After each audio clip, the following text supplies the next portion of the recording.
Chaque fois que mon père n'était pas à la maison, 18 hommes entraient chez nous. Ils ne portaient que des débardeurs, et ma mère ouvrait toujours la porte elle-même. J'ai gardé ça pour moi pendant plusieurs jours, mais j'ai quand même fini par le dire à papa. Quand papa l'a entendu, son visage a changé d'un coup.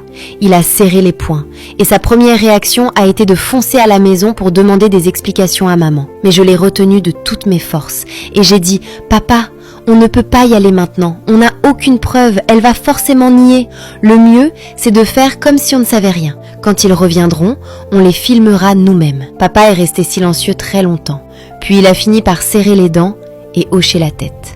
Pendant les 2 jours suivants, l'ambiance à la maison était si lourde qu'on avait presque du mal à respirer. Maman faisait toujours comme d'habitude.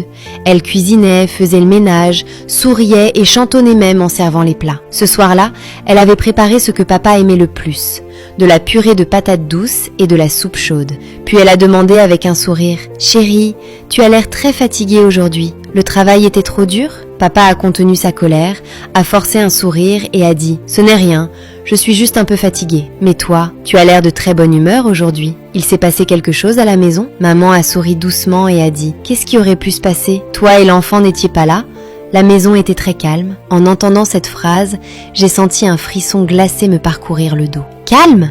Il y avait clairement eu 18 hommes dans la maison, et pourtant, elle le disait d'un ton tellement naturel. Papa baissait la tête, la cuillère dans sa main était presque pliée sous sa pression, mais il s'est quand même retenu. Cette nuit-là, papa est venu discrètement dans ma chambre. Nous avons fermé la porte et parlé à voix basse pour préparer notre plan. Le lendemain matin à 7 heures, le plan a commencé. Maman se tenait devant la porte, un mouchoir blanc à la main, et nous faisait signe avec un sourire.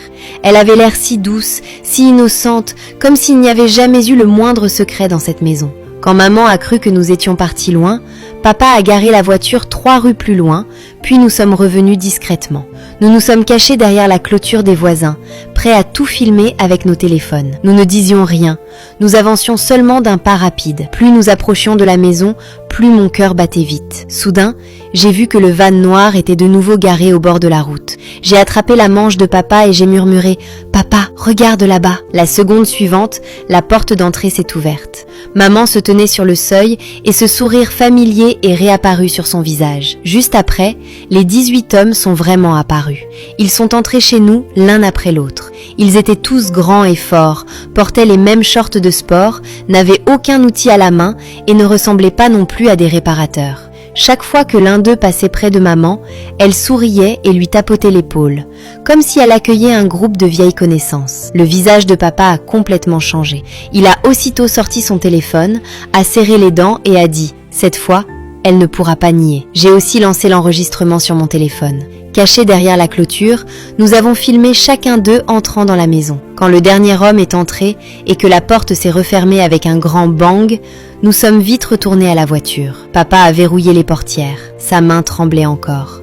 Il a pris une profonde inspiration et a dit « Ouvre la vidéo ». Nous avons lancé la vidéo que nous venions de filmer. Mais la seconde suivante, un silence de mort a rempli la voiture. Dans la vidéo, la porte s'était bien ouverte et maman se tenait bien là. Elle souriait devant elle, faisait signe de la main, hochait la tête et tendait même la main pour tapoter l'air. Ce geste donnait vraiment l'impression que quelqu'un passait à côté d'elle. Mais à l'image, il n'y avait absolument pas ces 18 hommes, pas un seul. Nous n'arrivions pas à y croire. Alors nous avons ouvert mon téléphone.